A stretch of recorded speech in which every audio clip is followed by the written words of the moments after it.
Welcome to the Dividend Talk podcast, episode 245. Dividend growth investing with special guest Ned Flanders. Hey, European DJ. How are you, buddy? I'm doing really well. It's actually the start of May. So it's really beautiful weather here. I had a bank holiday yesterday, tomorrow another one. It's I believe Constitution Day in Poland tomorrow. Okay. I think they are very proud here to be the first country with the modern constitution. I think it's 1791, if I remember correctly. So big celebrations here each year, and I love it because this is the time of the year that you just sit at the river and make a nice sausage, or you just invite some family and friends and have a nice barbecue. And I always love this time of the year. Everything is green around me, blooming. It's good to be in Poland in May. How about you? How's in Ireland? Nice. May is good. It's also my birthday tomorrow, so always the start of May is nice. It's always a long weekend. We get 1 week maybe of the year where the sun is shining. It happens to be this week, so you can see behind me it's really warm. I'm in a t-shirt. It's good. So I'm looking forward to the weekend. It's going to be good. Nice. I want to thank you from all the shareholders from the bottom of our heart that you are sponsoring Nike today. I see. Yes, I'm Nike today. So really good. I like it. Buy some more, I would say. Spoil your kids. Well, it is my birthday tomorrow, so maybe I get some more. Who knows? I'll spend my hard-earned cash. But hey, we've got a special guest on the show today, and we've got Ned Flanders, as people will know from Twitter, on the show. So, Ned, I'm going to say what Pete Lee wrote into Facebook and howdily doodly, neighborino. How are you? Yeah, fine. So thanks for having me here in your pretty wonderful podcast. Yeah, I'm pretty fine. So it's the same here in Germany. Really nice weather. Yesterday was bank holiday, so I took this day also off, do some garden works. A chilly day. That's fine. Nice. I've been following you. I think we've been following each other for a long time on Twitter, for as long as I can remember. But maybe for those that might not be too familiar, maybe just give a little background about yourself. Yeah, I'm an engineer from Germany, and I started some tweeting about my financial journey in terms of dividend investing, or then dividend growth investing and other stuff. So, and I pretty enjoy that community there. Awesome. I think everyone I know from Germany is an engineer. Not all of us, I guess. Well, I don't want to go into politics, Ned, here, but I'm sometimes wondering how's it going with the engineering power of Germany nowadays. Is there still are there still a lot of people being educated as engineers, and is there still a lot of influx of youngsters? I'm not so sure. Of course, there's a knowledge gap, depending on our distribution of birth years, and we will lose, and I suppose that's the same in other countries as well. We lose a lot of knowledge, and it's difficult to compensate for that knowledge, and especially in bigger companies, there are special programs for that. When you have smaller companies, there's a pretty high risk that well-experienced, educated employees will leave. And then the company management then recognize, where are the guys? Why we do not have that special knowledge? This is a big issue for the whole industry, where we are pretty focused, not to say laser focused, but it's focused to work on that, to bring the guys or the former students into the jobs, and that they can gain experience and so on. Yeah. There was a lot of things. It took too long to recognize that issue. Yeah. Of course, that's not just Germany. It's across the board. We experienced that over this side as well. But we could talk about engineering all day. We could geek out here, but it's a dividend podcast, so we'll swiftly move on from that. What about some news this week? I know there was some earnings. I haven't caught up too much, so I'm going to spend some time this weekend. But have you guys looked at anything? Well, this was top earnings week. Usually, Derek, we would do a whole show about it, but I will keep it short. Maybe we'll discuss some earnings next week still. Yeah. First of all, I just want to highlight again Shell. Yeah, never sell Shell. They reported earnings today, and I mean, I know, I also put them on Twitter, and there were a few people saying like, "Hey, this is not really the best performing energy stock. There are betters out there." I know that, but I mean, if you look at it, share reduction since 2021, and I'm talking here December 2021, so we're talking about 3 years and a bit. Yep. 21% share reduction. It means that my ownership in the equity grew by 25 to 30% since that time. So if I bought my shares, let's say at 20, let's say at the time at 22 on average, those 22 on average in the earnings power is probably now 28 in earnings power for the same. Yeah. Also, it tells you a little bit where the shares are trading right now. And of course, the dividend has not been growing so fast because they are prioritizing buybacks. Yeah, but for me, this is just like a share cannibal at the moment. And it's good for shareholders, maybe not so good for employees. But hey, capitalism doesn't take any victims, right? Then if you're waste, and you have to find another company, unfortunately. And I mentioned today as well on social media, like it's always like very sad for the individual, but overall society benefits from it if you think about capitalism. Yeah. So Shell really stood out for me again today, just because of the aggressiveness that they have on shareholder return at the moment. And I guess the big ticket item for European investors this week was Evolution AB. Oh, of course, yes. Yep.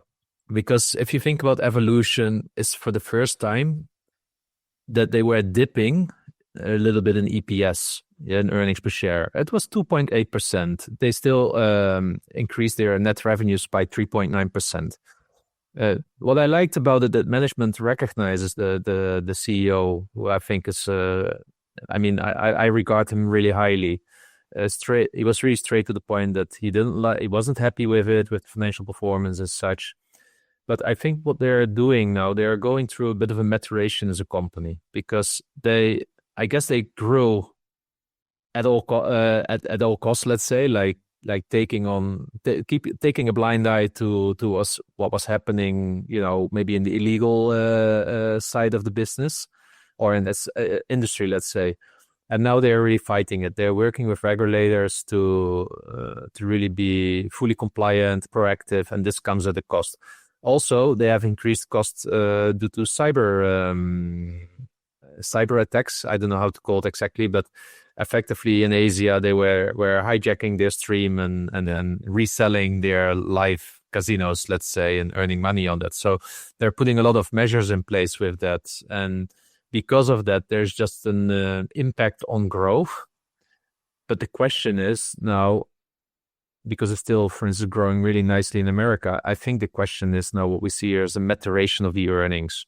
I think the earnings quality is actually increasing due to these actions that they're taking by being much more compliant, being much more proactive to regulators, which I think will set them up and strengthen their moat actually over time, rather than being known as the tobacco company who let's say does everything to avoid regulations. So I think it's wise what they're doing. The effect is they operate in a very regulated industry, which you need to be very much aware of as a shareholder. And what you see now, I think, is that maybe growth investors are being washed out, and they are now giving the shares at a discount, or at least cheaper than before, to the more patient investors. Yeah, it's kind of maturing as a company, I would say. The easy growth is, it's gone where it was growing at nearly double-digit EPS all the time. But they've dropped 16% after earnings, which is quite a bit. So patient investors or buy-the-dip investors might find them attractive.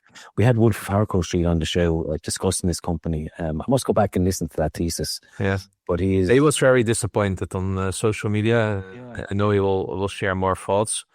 Yeah, but yeah, if you're looking at double-digit growth, that's not what it's giving today. But I think it has all the power to come back here, because if regulated growth, let's call it like that for simplicity, it is growing, right? Yeah. But if, let's say, the other part of the business, the unregulated growth, is washed out, then you get the pure regulated growth left, and that should do really well for shareholders. I think they're still getting.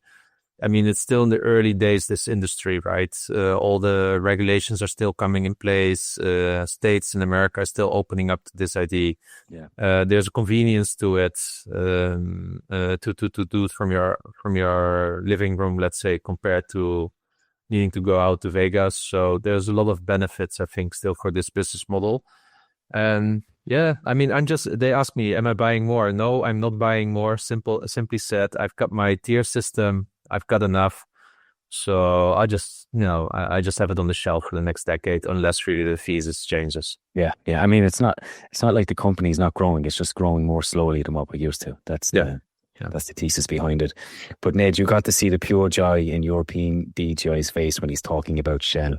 I don't know if this comes across on the podcast so much, but Shell is a pretty great company, and it's a European-based company, which is even more interesting.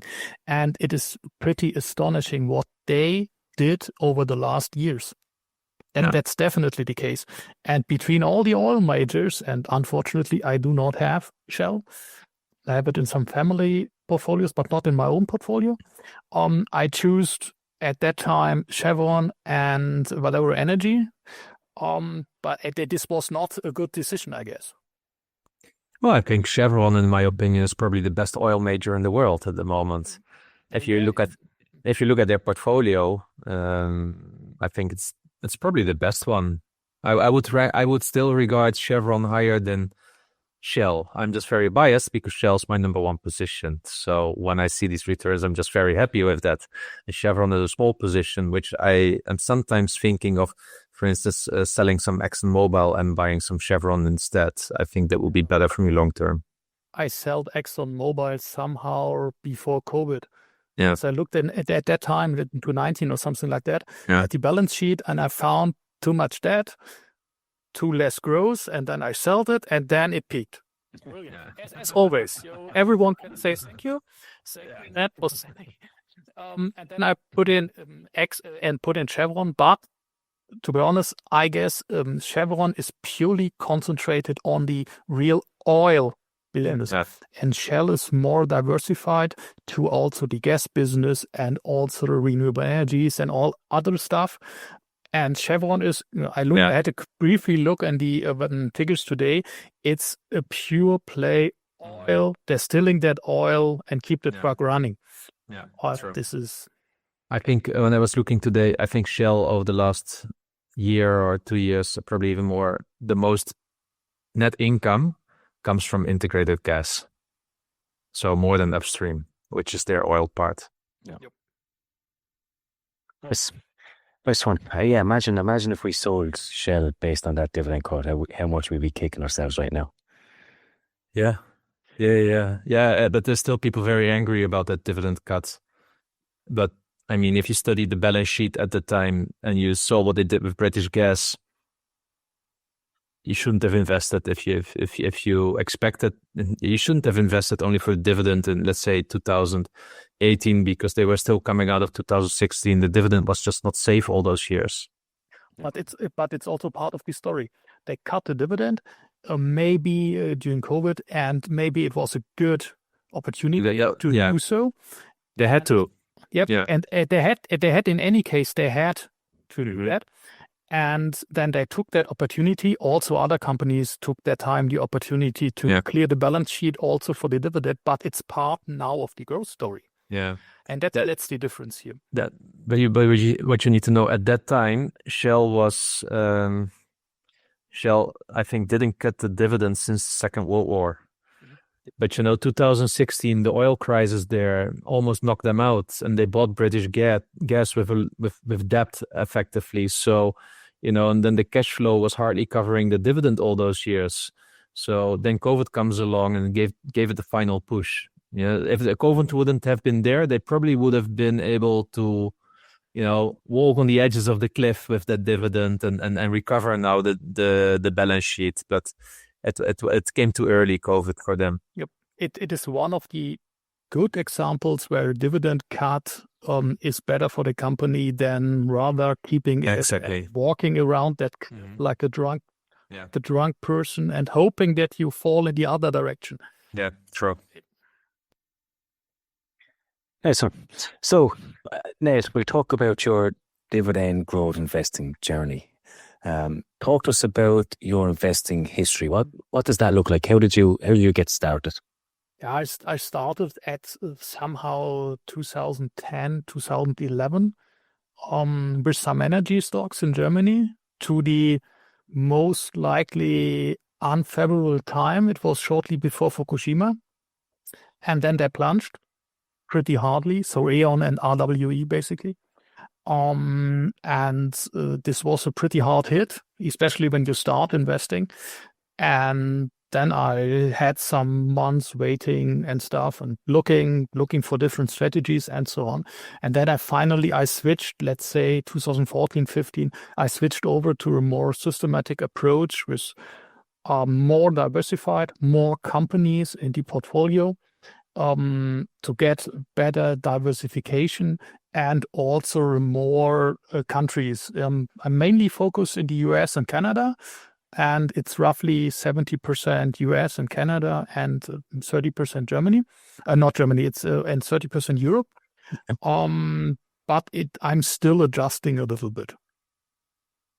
But it was for the first time you buy some stocks and they are plunging, and then you say, "Oh, look, what's now? Wait, maybe the dividend comes in. Oh, the dividend is cut." So, and therefore there needed a readjustment, or there was a need of a readjustment.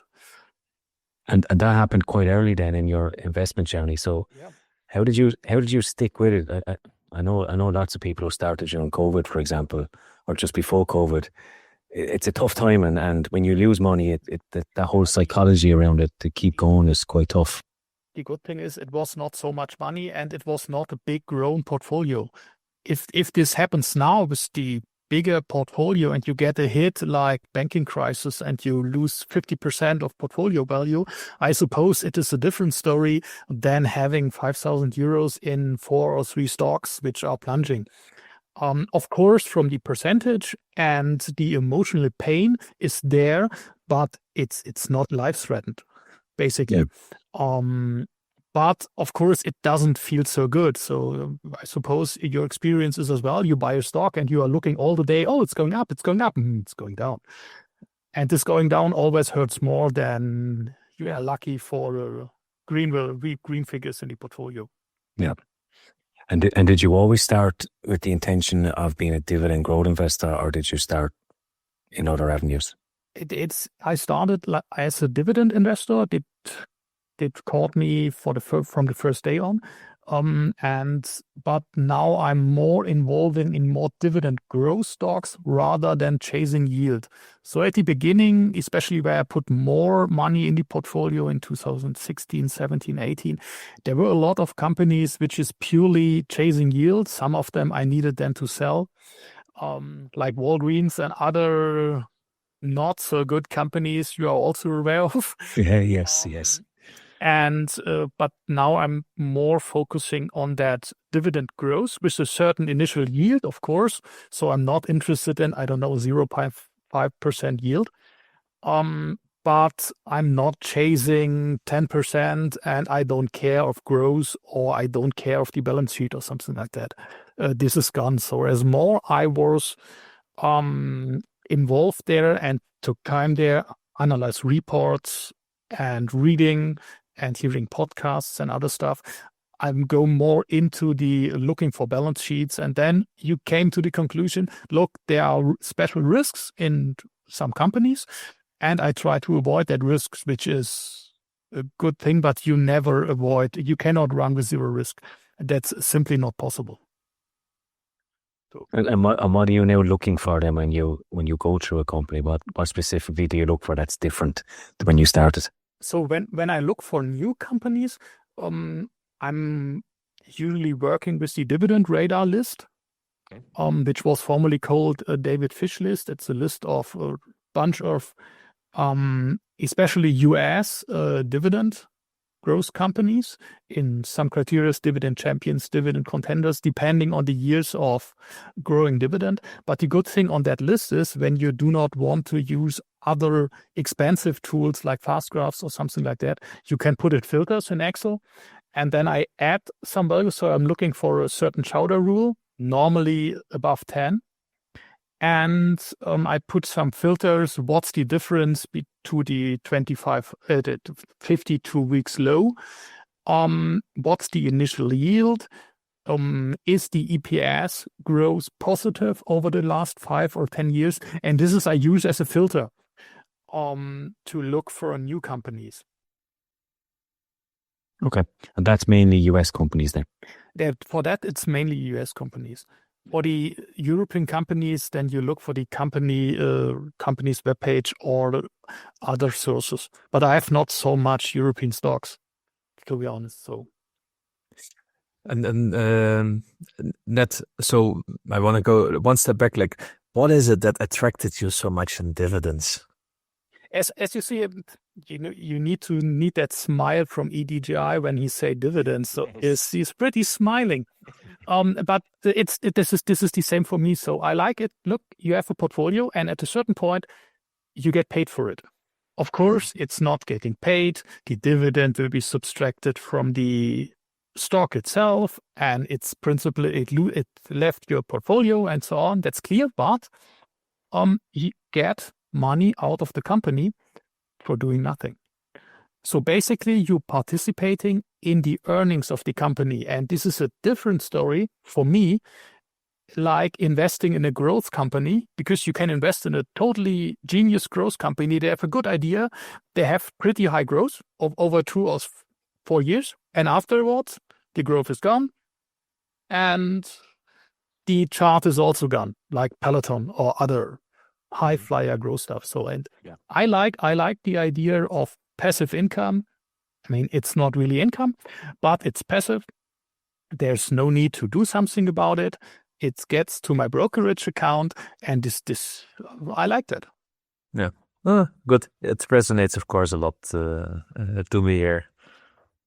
Yeah, Why? Well, there's another thing when I heard you talking, right, that I always think about, like, you invest in a company, so you own a part of the business.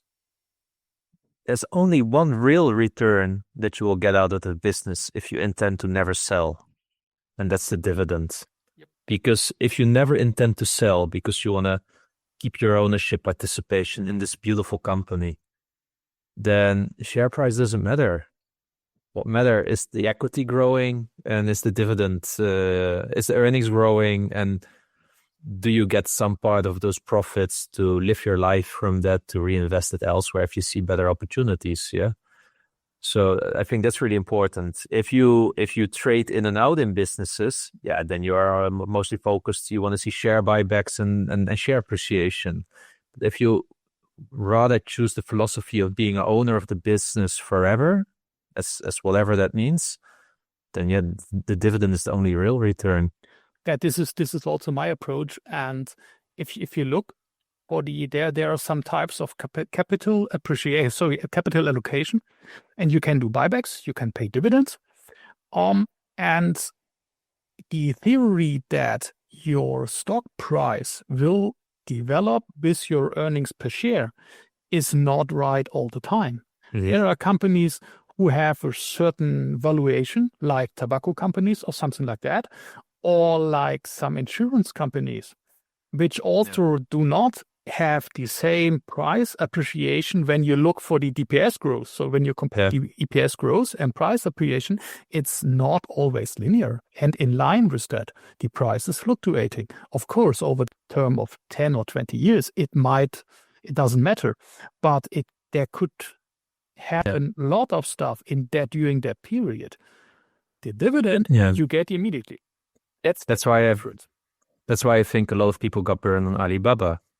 Yeah, because the earnings have been growing. They started doing shareholder rewards, but many people are still in the loss on Baba because the share price didn't respond to it because of the narrative of it of that you don't own your shares and it's from China. Yeah. I think Ned's point was pretty much bang on. If you're investing in companies that have a strong balance sheet, that are growing over time, cash flows are growing, earnings are growing, then as a byproduct, you would expect over 10, 20 years, the share price will catch up at some point. So you can say we are dividend growth, and I think the growth is where we get misconstrued with dividend investors. I think that's, for me, it's always the important differentiation.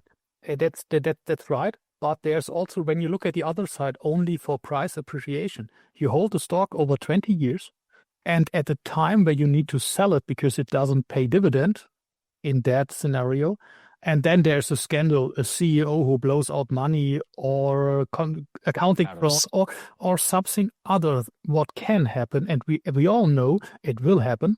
Maybe not on your stocks, but there's still a chance that this will happen. Then maybe you lose half of your price appreciation. Think about Bayer. Bayer is a good example, yes. Yeah. You could also think about like Trump's announcement of tariffs. If you're coming up to retirement and the stock market is going crazy and you need to sell to provide for yourself, I mean, that must be quite a scary thought. Yeah, but then for that, I usually think when you have 20 years of, in the average, 5 or 6 or 7% price appreciation, a drop of 20 or 30% will not kill you. You are still in the positive range. But if something happens with the individual company, like Bayer or like Enron or other examples, then you have a big problem, because then your money is gone. But the dividends you get over time, you have at least you have that money. Yeah. So it's and most of balance. Most of us will have it reinvested in other companies. So then at least during that time you allocated your profits elsewhere. So not everything has been lost. Yeah, good point. So that as an example, with Altria, I bought Altria. Maybe my first tranche was at $70, which was pretty the high. And then there come the FDA trouble. It dropped. I bought more. It dropped. I bought more. It dropped. I bought more, which is not the thing you should do. But eventually now, 10 years later or 8 years later, I am big in the plus, if referring to price appreciation, and I got 8% yield all the time over the last 7 or 8 years. Yeah.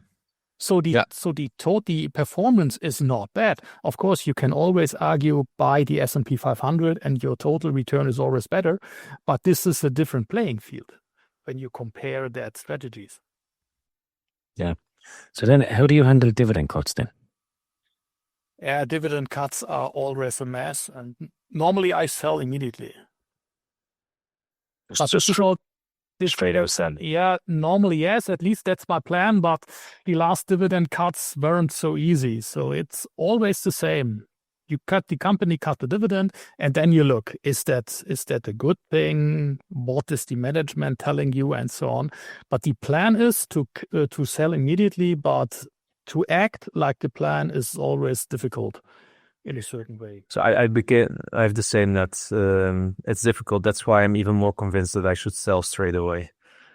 Because I'm also convinced to do this. You get stuck to, when you start analyzing, then you go into the value trap modes quite quickly. And I've had that a few times. Yeah. This is, I'm maybe, if some brokers are also listening to that podcast, bring a function who sell automatically when a dividend is cut. Yes. Then keep it not on me, because my reptile brain cannot comprehend that. Yeah. So then you look into the portfolio, you see, it dropped 20%. Maybe it's good, maybe good, bad news, and then the stock will eventually recover. And we all know that stuff, and this is pretty dangerous. But I wouldn't leave it to the brokers, because if you look at the data providers, there are so many mistakes in there. All of your portfolio, European portfolio, will be sold every year. Yeah, but then the taxpayer will say thank you. So exactly. Oh, the government will say thank you. Yeah. But this is really this is most of the this is the difficult task to sell. Mm-hmm. I mean, I can buy, I don't know, 100 of stocks, no problem. I can also analyze 100 of stocks without any issue. But selling is the hardest. Selling is the hardest, right? Yeah, I have the same. Because It's the psychology. You've been invested into that company as well. It's like your wife cheated on you, right? And then do you dump your wife or not? That's kind of the same emotion that I feel like after Dividend Cuts. No, this is but this is because you have it. Yes, there are. I read a lot of books about behavioral finance and so on, and these are typical biases, and you understand it in theory, but in practice it's pretty hard. Yeah, and then sometimes sales take time. So I sell, just an example, 2 weeks ago or 3 weeks ago, 3M. Finally, because I said, look, I don't buy the whole turnaround story and I'm not convinced of the whole figures and the development. And I finally say, no way, there's a better alternative. And then I sell it immediately. Yeah. You mentioned you're into the whole behavioral finance theory and that. And do you think then not selling is because you don't want to be wrong, or at least admit that you're wrong, that you made a mistake? Is that a part of it?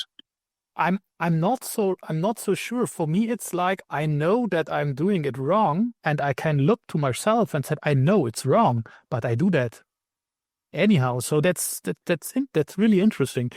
Of course, it has something to do with I'm wrong or not, but it's more like, I don't know, maybe everything will be good or something like that. Yeah. Because I feel that's, when I look back at Walgreens, and my learnings from Walgreens was when I was looking at it and reading through the reports, and they had Village MD, which sounded good on paper, but I'm no doctor. Like, okay, so I almost felt like I was creating more of a positive spin than what I was actually reading. It's like I wanted to believe that what they were doing was awesome and brilliant and their dividend was safe, but in reality, it wasn't. So it was quite a learning for me. But Walgreens, I sold immediately as they announced that card sell. Yeah, they were struggling. They were struggling for quite a while before that, though. Yep. I think the dividend cut was coming, but I think even before, I definitely should have sold him well before that dividend cut. The signs were there, just staring at me, but I never took action. For me, one of those clear ones was Medical Properties Trust. Remember that one where also Chuck Carnival did quite some stuff? I think that's where a lot of investors got burned into the high yield trap there. Yes, they definitely. I had it in my option portfolio to sell some to sell some puts and calls on that, and this didn't went well. So yeah, and it's still at $5.30 at the moment. Yeah, well, we must have had Chuck on a year ago at this stage. Yeah. So the price has gone nowhere since. It's dead money. But yeah. this is sometimes this is pretty problematic when you talk about some guys about stocks and so on, and sometimes this is the same phenomena that at one who did really a deep dive to the company and said, look, the market is not right, the company is fine and so on, but basically it isn't. And I think at Medical Properties there was also some bankruptcy of operators or something like that, which wasn't seen in the data or something like that. I'm not so sure. No, true. I mean, glad that I never fell into it. Of course, I would lie if I haven't been looking at it at the time because everyone was looking at it, but there was just nothing that appealed to me there. But that maybe a bit more also, again, to your personal situation. Like, are there people at home, let's say, where you can also talk about dividend growth investing? Yes, in the family, my dad is also in investing, but more because he's retired and he's doing some buying stocks and selling stocks. And I always try to explain him, look for consistent dividends and so on. Of course, he is 73 years old. So he said, look, I do not have 30. So he's a full-time trader, day trader. Not really, but sometimes it's pretty interesting what he's doing and also pretty successful and sometimes not. That's the way. But it's really hard in the real world to find people where you can talk about that, especially investing topics. Yeah. When you look at your coworkers, for example, when you talk about investments, it's normally especially in Germany, no one is interested in the stock market. It gets better with the whole ETF stuff over the last 10 years, and there are a lot of people who have continuous contributions to an ETF or something like that. Maybe they got it from the bank consultant or other stuff, but it's difficult to find people who are really into that investment thing. Yeah, and this kind of ignorance with the, let's say, the general society really comes at a cost, both for society and for them. Yesterday, for instance, I was looking at my bank, and my bank had an offer for me. I could have a free conversation, so free of charge conversation with an investment advisor. They would help me then create an investment plan, and all kind of free of charge. And then it was suggested like that the funds that I buy then, they only come at a 1.5 to 1.9% management fee. So people think like, oh, only 1.5%, that's cheap. But what they are forgetting is that if the market on average does 10%, they are giving 15 to 19% of their return to the bank. Yep. I mean, if you would tell them about a credit card interest of 15 to 20%, they would say it's criminal, those same citizens. Yeah. But this is really what I call the cost of ignorance. Yeah, if you don't want to study at least how to buy an index fund, yeah, read a book for dummies about investing. You don't want to spend that 20 euros on a book, but you want to give 15 to 20% of your performance. No, actually not performance. This is you pay this anyway, whether there's performance or not, but every year from the portfolio value. That 20% are the best case when you have performance. Yeah. And so this is criminal for me, and it comes really at a cost, and this cost of ignorance. I can't name it differently. But it's difficult to convince people who are not into that world. So sometimes you're talking about, especially for children and so on, make a depot, do some monthly contributions to a broad index like the FTSE All World or MSCI World or something like that. And people sometimes tell you, look, we go to our bank consultant. He is doing that. He is doing that because he's the professional and so on. And I said, okay, look, then good luck with that. Yeah. Because they are not recognizing that this guy on the bank desk is not an advisor. He sells you products. Yeah. That's a different. And people are not willing to recognize that because he's But those people are the same people that typically use their votes and everything also in the aftermath of 2008 and 2009 to blame all the banks and everything. Society is complex. Let's keep it like that. But it's really cost of ignorance, and that's why we have this podcast actually as well, Ned, because Derek and I really want to empower more people in Europe to take matters into their own hands. But to your point, it's really hard to talk. But I guess that the conversation usually starts with listening and just asking a few questions. And sometimes I'm least successful to get people to think and to get people interested. So I always count those little wins in here. Yeah. And I'm interested that your father is also involved in investing. Did he have any influence over your investing style at the time? Not really, as he started later than me. So he really started once he was retired. That's interesting. Do some, because he had the time and look for stock market and so on. And sometimes I said, look, it's not that value and not that stock. And hey, look, I made 10%. Okay, nice, interesting. Markets are different sometimes than I thought. But this is a totally different approach. So yeah, I see. Oh, interesting. So then, what about if you were to go back to your younger self, or anyone looking to start investing right now? What would you tell them?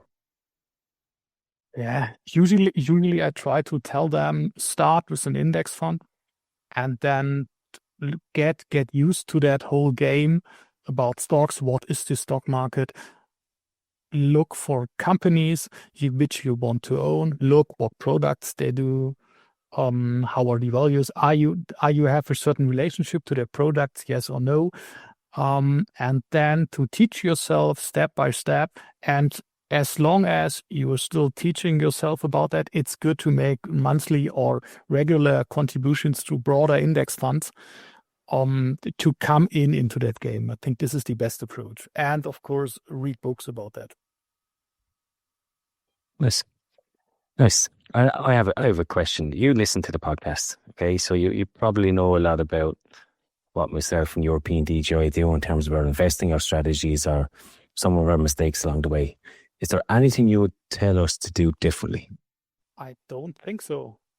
Because I cannot do, because we have the same strategy basically.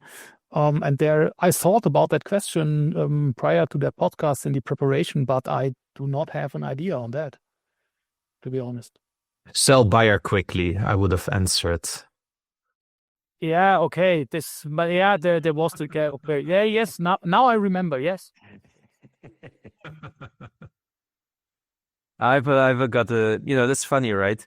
What I learned over time, Ned, is that the true power of investing, I think, is just the ability to make lesser and lesser mistakes over time. I don't know any investor that didn't make mistakes, but I think it's the consistency of making lesser and lesser mistakes that really brings through wealth. Yep. But on the other hand, it's always the question, what is a mistake or what not? I saw a tweet the other day about Nike, Starbucks, PepsiCo, and another company which blew up earnings. The earnings were so bad, and I have all of them in the portfolio. Yeah. And then I'm asking myself, is it really a failure to have that companies? Of course, the earnings of PepsiCo, you covered that last week in the podcast, and I'm also not lucky about that. But does that mean I need to sell immediately? No. Hershey was the first company, I guess. Yeah.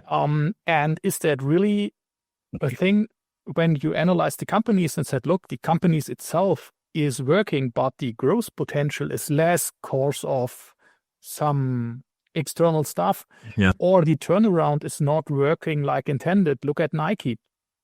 They've been hit about that whole tariffs because they are producing in Vietnam and in Indonesia. Then the share price drops more. The turnaround is working, but you do not see it. Of course, you could say sell it immediately. But I'm still convinced that the label Nike and as well as Hershey or other stocks will still at a certain point develop. Yeah, that was same here.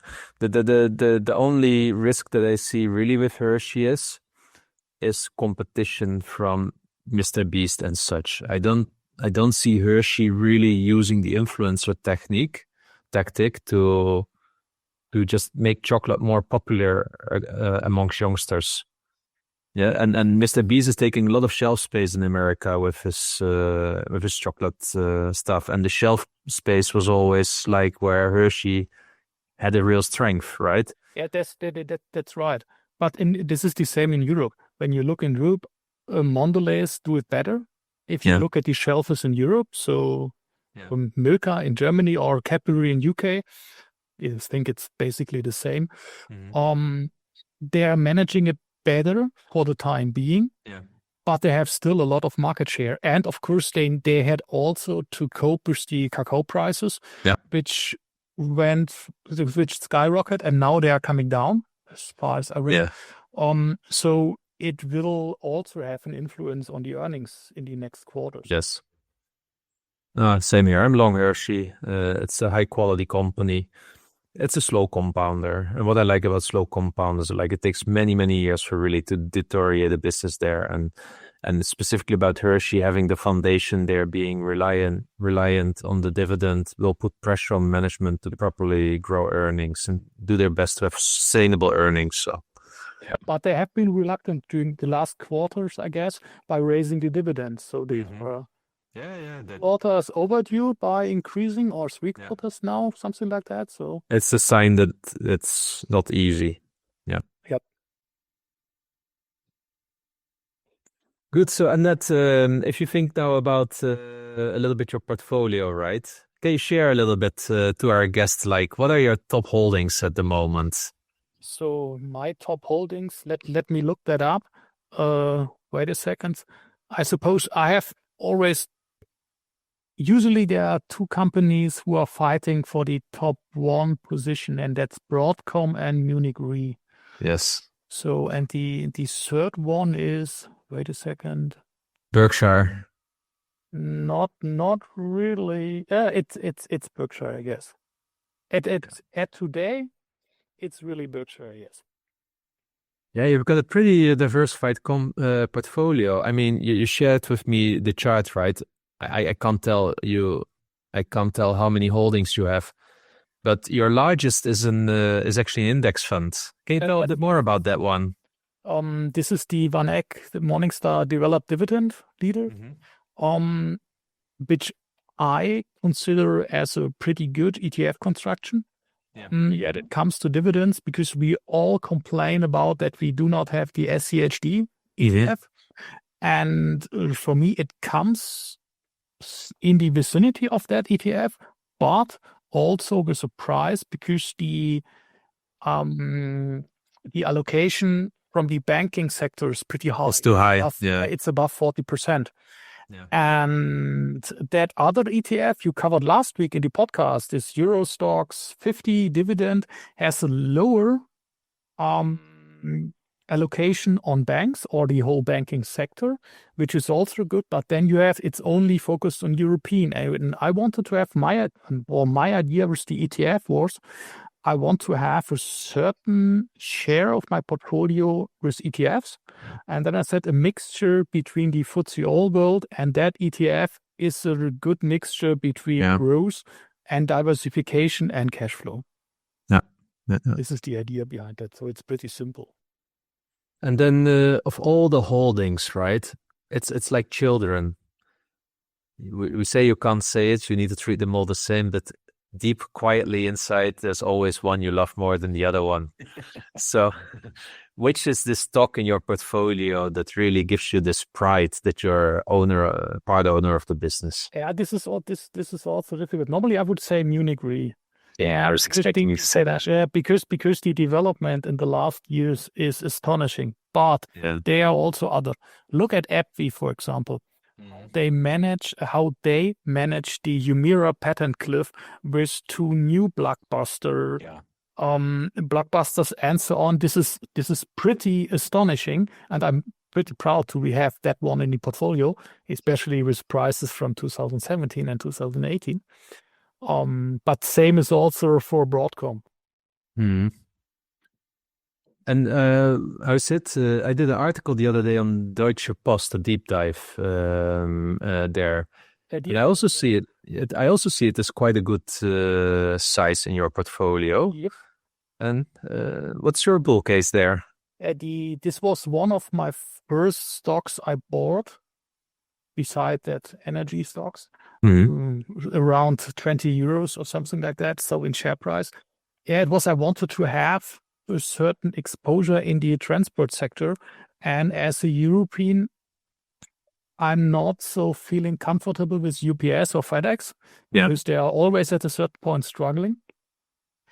And the development of DHL is pretty good. When you looked at the history, it was a company which was mostly management by the federal government. They can turn it off, bring it to the stock exchange, and the whole development is pretty good. Yeah.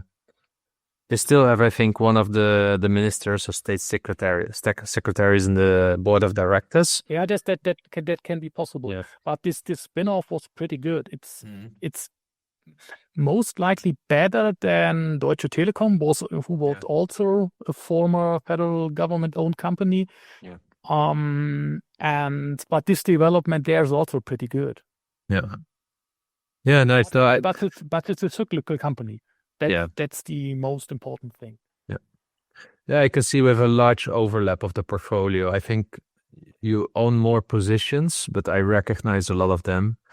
And the only difference is that you have some ETFs and I don't have yet, I would say.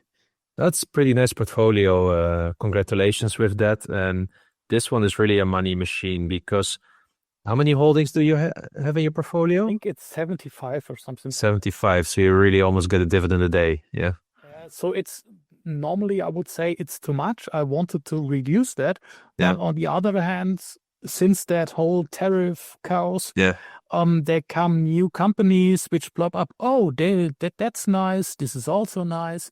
So It's a candy store. It's a candy store. And is it bringing you any issues with tax in Germany? How does that work actually for you as a German citizen?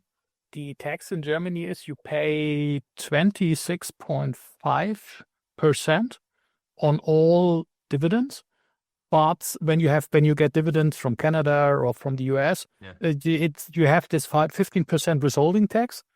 Also for Canadian stocks, when you fill out a certain formula, and this 15% will be deducted from the tax which the German government wants to have. And is there, I mean, it's always funny, right? When you look at the tax rates across Europe, there's only one country in the world, I think, that has a 3 digits behind it, 26375 or something like that. And I always think like, that's Germany. That's like the engineering. The origin is usually it's 25%, but there's a special tax to bear the costs of the German reunion. Yeah. And that special tax is 5.5% of the tax. And then you end up with 26 point.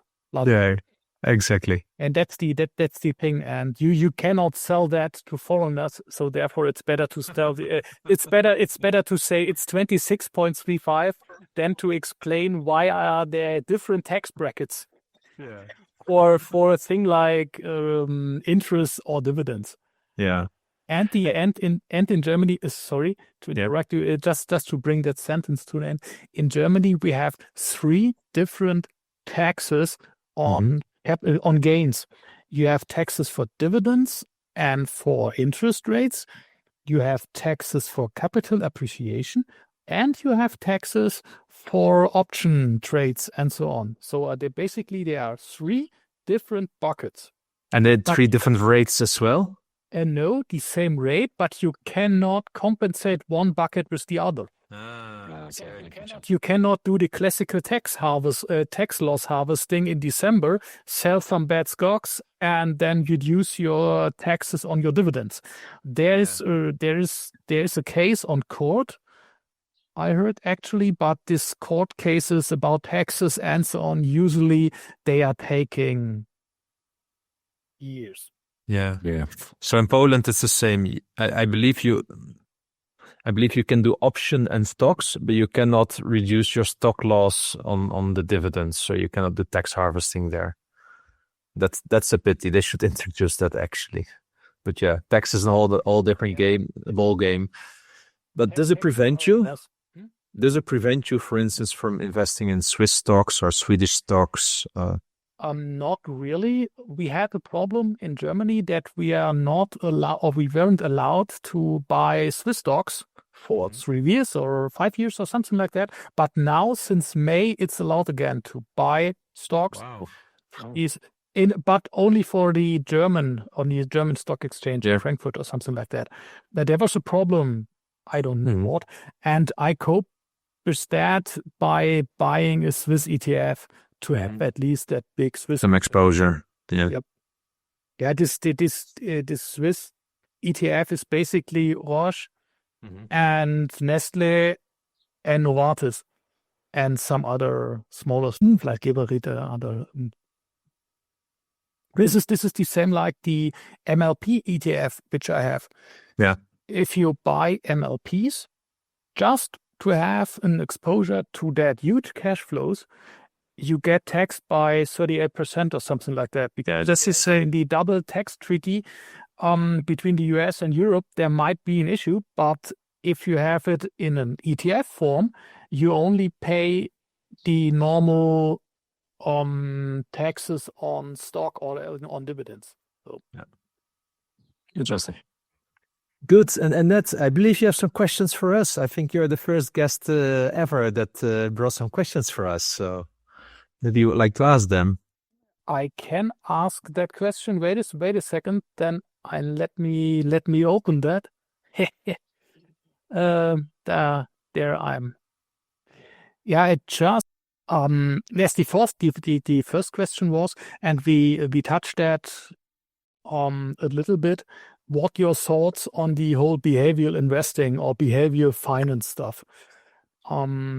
Because when I look, and we had that briefly, I think this is the most important thing when you do single stock investments.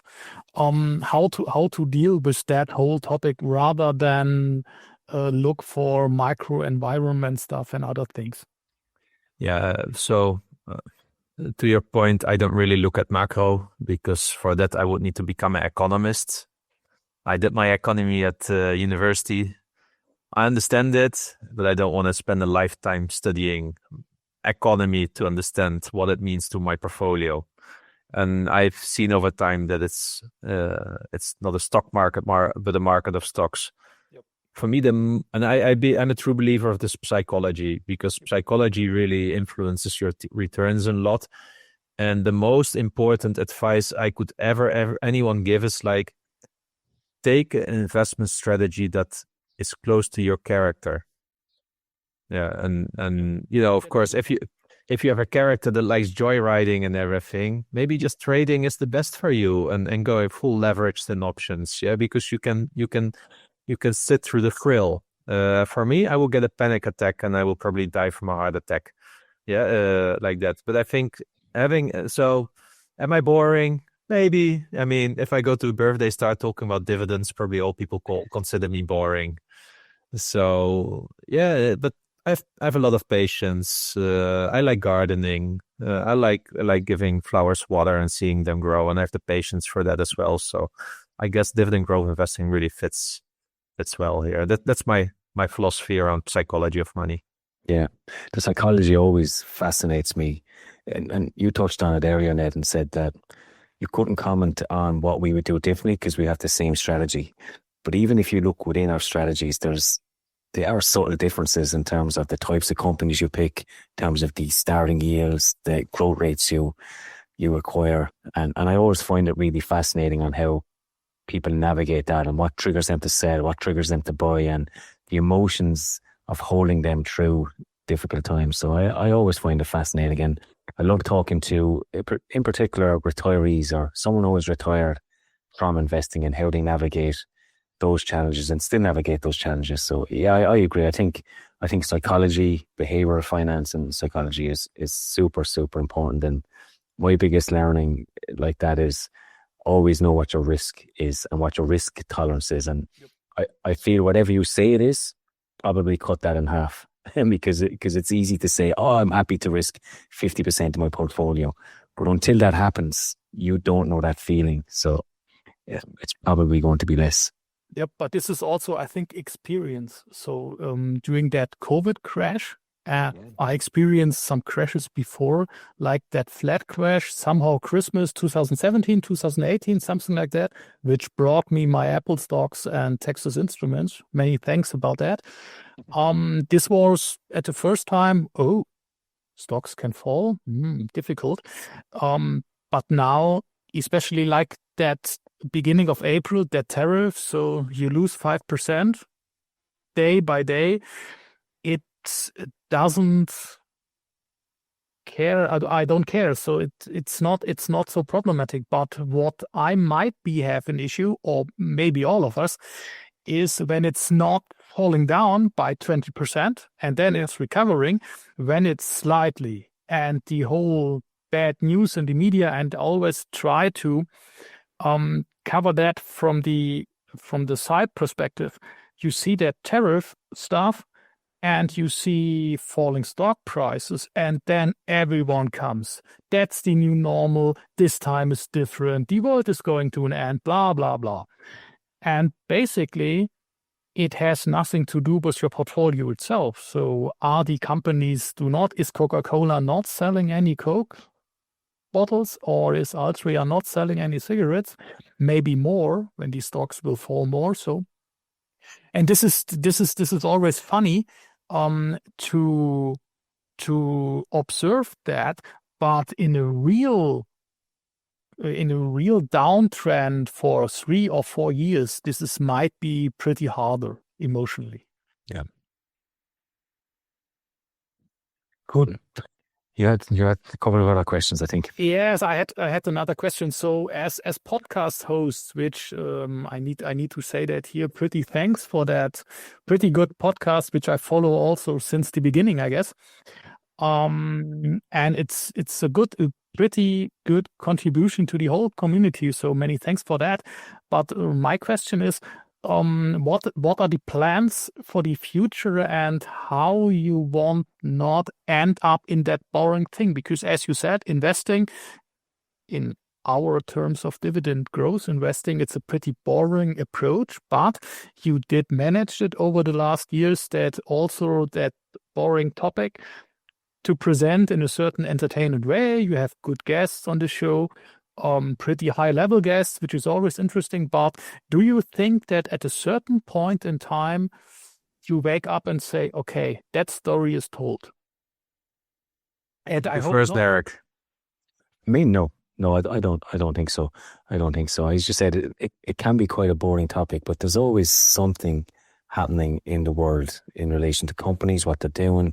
There's always some news. And I mean, our mission, I suppose, is, and we say this, but we really mean this, is to try and empower Europeans, because the message is not really out there. As we said earlier, it's a real niche, and it's a niche within a niche. So we just try and inspire people to take control of their own finances. We have a lot of fun doing it. There's a lot to say. There's a lot to talk about. And yeah, it can take up some time, but I mean, that's where the passion comes in. I don't think I've ever had once the thought, this is too much, I don't want to do this. And I honestly don't think I will have that thought anytime in the near future. Okay, for the listeners, Derek is smiling. That's important. It doesn't happen often. Or so my wife says. Well, I think the moment my wife starts really having interesting conversations with me about dividend growth investing, then it may start being a worry for you, Derek, because then it's like, who do I spend more time with on the Friday evening, with my wife or with you? But then you gain a co-host. Yeah, I think so. But jokes aside, I'm really deeply motivated about helping others, because I believe that, you know how I look at it, Ned, a little bit like the fact that I discovered dividend growth investing feels like a gift that I was given. Yeah. And I feel very fortunate or even privileged that somehow it came to me. Yeah. Because how many people are asleep, let's say, going through life, not knowing what to do with their money, but just never at this one moment in time, they get this thought like, I can do something more interesting with my money that's liberating. So where do they get the signals from? Yeah, so you need to create a platform for that, and that's what Derek and I have been doing. My issue is just that I want to stay anonymous. Net. Otherwise, I would love to be a public speaker and stand on stage, go to the places where the common people are, and such, inspire them. So that's an issue that's kind of blocking me to some extent. But it just doesn't get boring, and for us it's kind of like, for Derek and me, we're just friends as well, so it's nice to, on a Friday evening, once in a while we have a vodka or beer with us and just talk dividends, because with who can you do that? Yeah, that's but this is good to hear. So glad to hear that. And then there's one more thing. I wouldn't we had Chuck Carnival on the show, and it's different when we see each other in camera, right? He was sitting there behind his desk in a room. He was sitting there like in his 70s as a king. He had like a wife or an assistant bringing him a coffee and a cookie. Yeah, he was like a child in a candy store. He could do, like doing a podcast. He couldn't stop talking about dividend stocks and European dividends. He was asking a lot of questions. We shared a lot of data with him as well. And isn't that a life worth living? I mean, when you discover your passion and you can do this, and so I wouldn't mind being absolutely. Yeah, I don't mind being either Charlie and Warren of the dividend space in Europe, or the Muppets, on the balcony. Either one of those, That's cool. So there's a lot of intrinsic motivation, I would say. And that was a pretty brilliant episode with Chuck. Chuck was amazing, and It was really interesting. Even after the podcast, he stuck around for quite a while, asking questions and curious. It was amazing. He was really good. The only thing we had issue with was MPW, but aside from that, everything else was quite good. Good. Any other questions? I see still one. I put in one other. Do you follow the Berkshire Hathaway meeting tomorrow? Yes, every year. I watch it live on YouTube. Usually I'm in the garden at that time because it's a Saturday, and then I don't watch it, let's say, but I have my my AirPods in and I just listen to it. Yep, same for me. So it's a kind of tradition in May. Yes. And listen to that old guy. I miss Charlie. Yeah, yes, of That's course. hard. Yeah. And shout out to Brendan van der Zee. He's going each year to the Berkshire Hathaway. Last year, he sent me those nice ducks. Look at those here, like the real Charlie and the real Charlie ducks, and also the Buffett ducks that he sent me. Oh, how cool! So all the way from the States, which was amazing here, because I'm a big fan of Charlie's almanac as well. And Brendan is a really nice guy. We often chat with each other as well. He has some Dutch heritage, because of his name. Yep. And then suddenly he sent me those nice ducks. So Brendan, if you're listening, I really appreciate it. They're still standing on my desk here. They all the time remind me about being patient when I'm investing. And so shout out to Brendan. Nice. Okay, we have a couple of listeners' questions. We might just jump into some of those if that's okay. And the first one is from a good friend, Hobby Investor, and this is quite an interesting question. So it's a personal question, so I won't say some of the figures here, okay? But to cut a long story short, they are living in the Netherlands, originally from Spain. They have a significant, I would say, portfolio and cash position. Now, what they want to do is buy a house, and they have three options, okay? One makes the wife happy or the girlfriend happy, one makes Hobby Investor happy, and then one other option out there. So option one is to liquidate the stock portfolio and get a low mortgage. The pros of this is you have peace of mind and a happy girlfriend. The cons is you need to do the heavy lifting, emotional pain of losing your investment progress, tax, and all that fun stuff. Option two is not selling anything and buying with a huge mortgage. Obviously, it's more efficient physically, but the cons is the girlfriend is not as happy. Happy wife, happy life.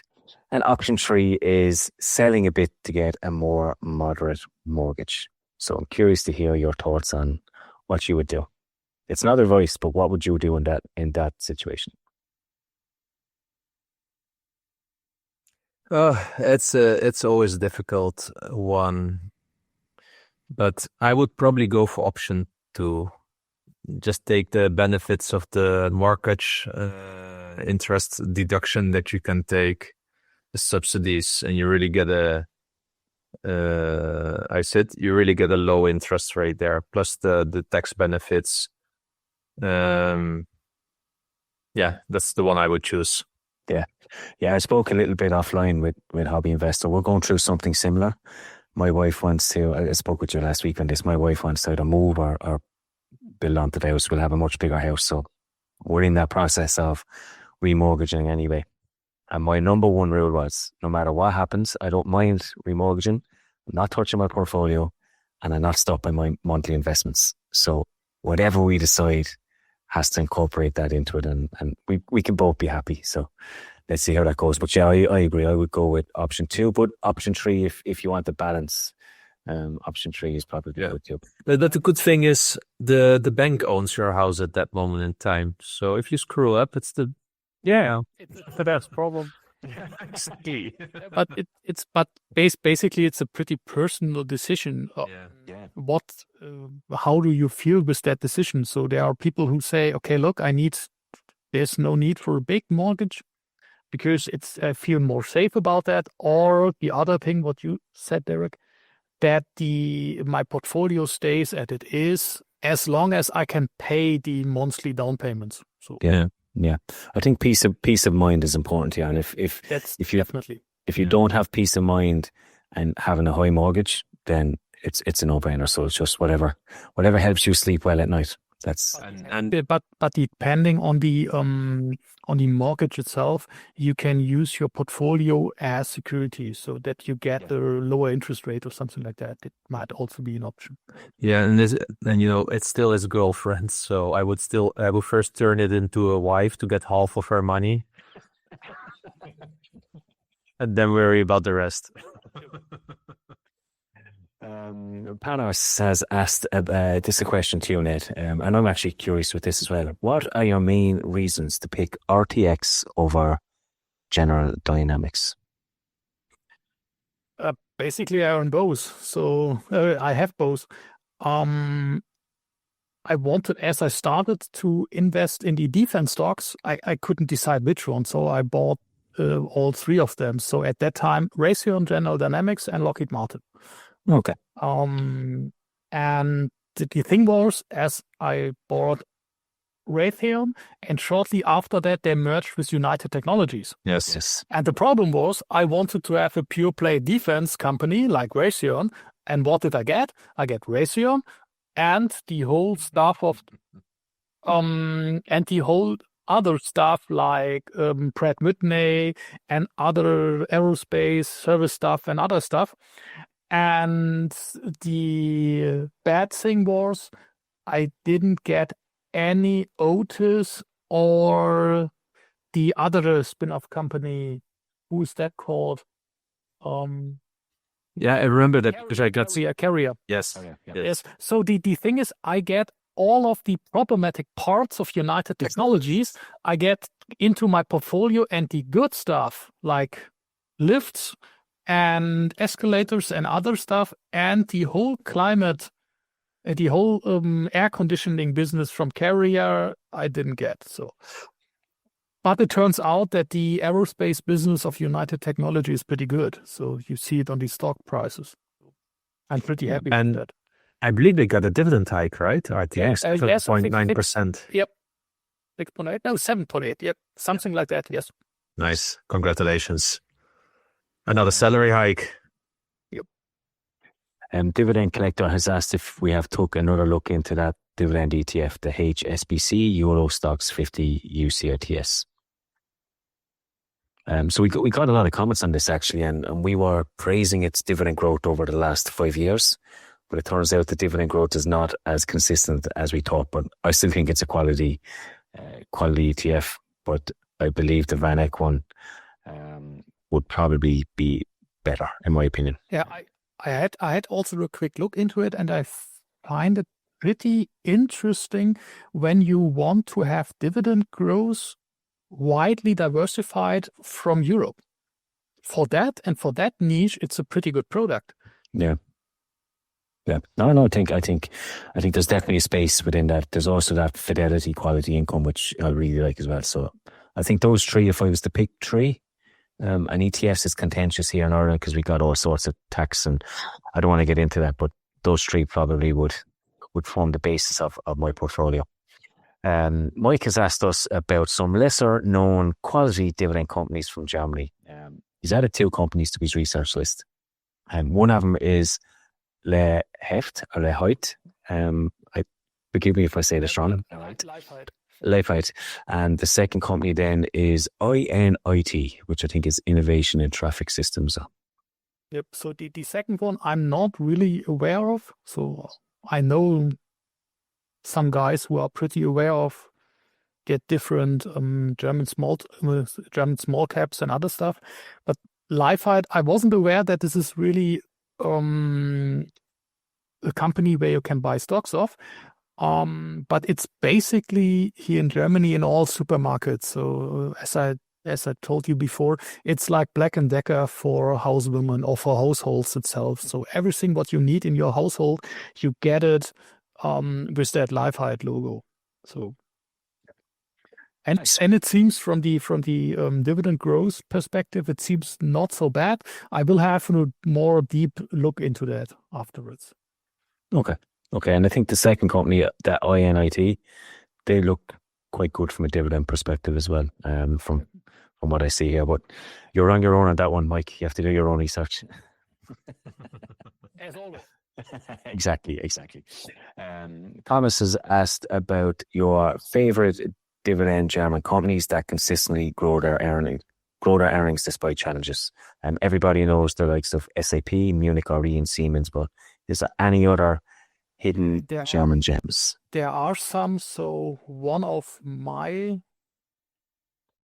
top 1 companies in Germany when it comes also to smaller caps, and you had the CEO on your podcast as well, is Pharma, Okay. which is a real pretty good company. But really that's microcap, I guess. But there are also others like CTS Eventim. It's a company who is into the whole ticketing business for concerts and other stuff. Okay. They are running pretty good. When it comes to insurance companies, there's also, when you do not want to go for Munich Re, there's also Hannover Re. It's a smaller one, so it's not the biggest insurer. And what I have as a German small cap, pretty high weighted in my portfolio because of that price appreciation over the last 2 years, is Freenet, which is a telecommunication provider. Mm-hmm.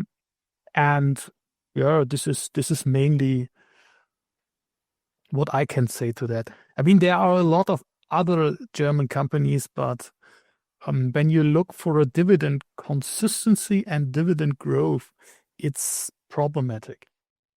Yeah. What about Moonshine Machine? To like those? This is a good point. Yes, I bought them a couple of months ago as well. Yes. Yeah, nice. This is also a good small cap and a pretty good business they are into. Yeah. And as an engineer, everyone uses Navisworks and other products from Autodesk. So of course, Autodesk is huge. So I agree. And did you mention also Siemens? Siemens, he mentioned that everyone is talking about that, didn't he? Yes. We're ignoring SAP, Siemens, Munich. Okay, I see it. And what about Hornbach? I own a bit of them. Hornbach is pretty good. So it's the only department store here in the region, in my town. So it's 3 kilometers there. So I bought basically everything from Hornbach. Yeah, I like it. It's on the garden or for the household or something like that. Yeah. Like Heinz asked, how do you look at starting with very high yielders to start to snowball compounding and running, or how do you structure your portfolio over time? I think that's I think you touched on this earlier, Ned. It's almost most beginners, myself included, think like this, isn't it? It's a natural progression. Invest in high yielders. I'll get more money. I can invest more money, and I'll make it back quickly. I mean, the maths do make sense if you do purely based on numbers and do it on an Excel sheet, and it looks good. The problem is when you invest in high yielders, it's a company, it's a business. There's people running it. They have to sell products, so they have to make money. So it depends on the type of companies. I would say, I always say when you're starting, focus on quality businesses. I think is the best. Forget about the yield, forget about the growth, and quality businesses. Yet we usually don't listen to that because we see the yield, because the math does something different. Then we all come to the conclusion later, like, watch out for yield traps. And I mean, most of us follow a similar pattern. I'm saying this knowing that I've done exactly what Lycon is saying. So like, it's a little bit hypocritical of me to say this, but I mean, that's where obviously experience comes in. But the true power is really learning from others and going quicker through the learning curve and avoiding the same pitfalls, right? And some lessons you probably need to learn to feel it. But maybe that's a question to you as well, Ned. Are there lessons that you didn't have to learn because you heard the words of wisdom from someone else that already went through the pain and the experience? Yeah, this whole don't chase yield stuff. Yeah. At a certain point, yes, because I do not fall in every of that traps. Yeah. But there's one item, Derek, as you said, when you start investing and you do it like we do now, looking for a reasonable dividend with a good dividend growth, it feels pretty boring, especially with small amount of money. And if you can use some high yielders to be motivated to keep there because you get, I don't know, 15 euros or 20 euros dividend from a high yielder company to invest it in other stuff, if this helps, why not? The problem is then when you only for high yielders like Altria or Omega Healthcare on other stuff, which turns out that it was good the last years, but who could know that? Then it might be problematic. Good. We got a question from Andreas, right? And he's asking about a company because of your name, Ned Flanders. Have you ever heard of the company Simpson Manufacturing, ticker symbol SSD? I've never heard of them, but apparently they design, engineers, manufacturers, and sell wood and concrete construction products. Never heard of them. Yeah. It seems they have a yield of 0.7% and a 5-year growth rate of 4%. So it's a dividend company, but I've never heard of them. But it was more of a joke question. Thanks for that. So I will look that up. Yeah, definitely. But the real question is, what is your favorite industry in Germany for dividend investors? At this time, that's an easy one. Insurance companies. Yeah, of course. That's the only industry, so to speak, which is left at top notch when you look internationally. So, unfortunately, I mean, there are also good industrial companies like Siemens, but they are not so much.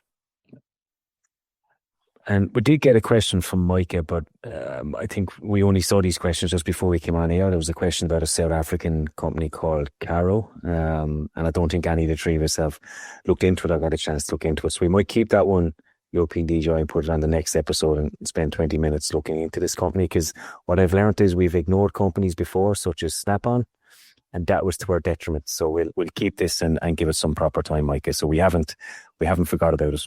But I think that was the one that was all the time asking us about Snap-on at the time, or not, Ned? Yes, I switched my 3M shares to Snap-on. Nice. Okay, so if you've been listening to us for the last while, what we're doing lately is we have this portfolio that was picked by our dividend community. So Facebook, Twitter, all our social media networks voted on their top 10 positions. Okay. Our last two guests have removed one company, and then you have to add one in. So we're going to ask you to do the same. Now, the list of the companies you'll have them in front of you, but our top 10 for our listeners are Visa, Microsoft, Johnson & Johnson, Realty Income, ASML, L'Oreal, Shell, Agree Realty, Louis Vuitton, LVMH, and ADP, Automatic Data Processing. So your job is to remove one of these, I would say, excellent companies and add in another one. Good luck with this. So that's really a hard one. So I guess let's make it quick. We delete L'Oreal and put in Munich Re. So we're deleting L'Oreal and putting in who? Yep, Munich Re. Oh, Munich. Very nice. That's European DJI. How do you feel about this? not good. Not good. No, L'Oreal. They see that's a different smile now. Making the women beautiful. I mean, hey, it's the honor of the guest to do it. Yeah.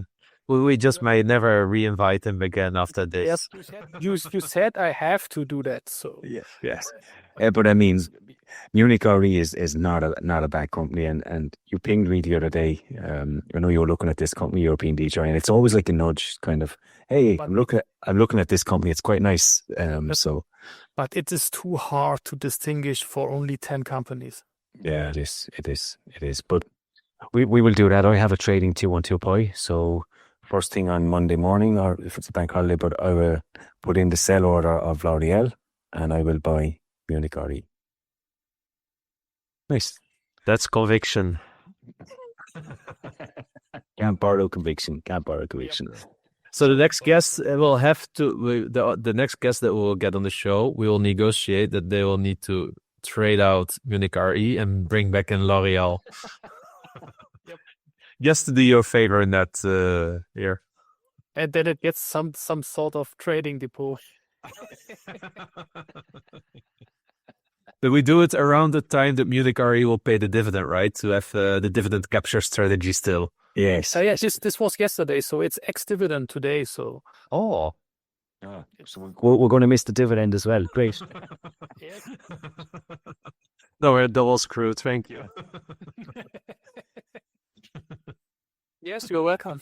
Awesome. Honestly, I don't envy this challenge because it is a tough list, and I think it's going to get harder and harder. So you have to remove somebody. Always quite interesting. So that's the end of the podcast. It's been great fun. We could have probably sat here for another hour chatting too. Ned, I've been following you for quite a while on Twitter. So it's really great to see you in person and to chat to you and to hear some of your story. Actually, I think this always inspires me first of all, but also our listeners. So thanks so much for joining us. Yes, thanks for having me. So, and it was a great pleasure to see you and talk to you. And this is really one of the greatest podcasts here, especially for that topic. This is. Oh, appreciate that. Thank you. And That was the reason of my question. So keep the ball running, and that's good for all of us, I guess. Yes. we will do our best. And as always, to our listeners, thank you so much for listening. If you can, maybe hit the like button, subscribe, rate us, do whatever that helps this podcast grow. And we will see you all next time. You have to do that. Remember, both of us at Dividend Talk are not certified financial specialists through formal education. We are just two guys sharing our journey for inspiration and entertainment purposes. Hence, this is not investment advice. Although we do our best, we can't promise that the information discussed is always correct, nor appropriate for you or anybody else. We always recommend that you do your own due diligence and be accountable for your own choices. As we always say, you can't borrow conviction from others. Last but not least, by listening to our podcast, you agree to hold us harmless from any ramifications, financial or otherwise, that occur to you as a result of acting on information provided in this podcast.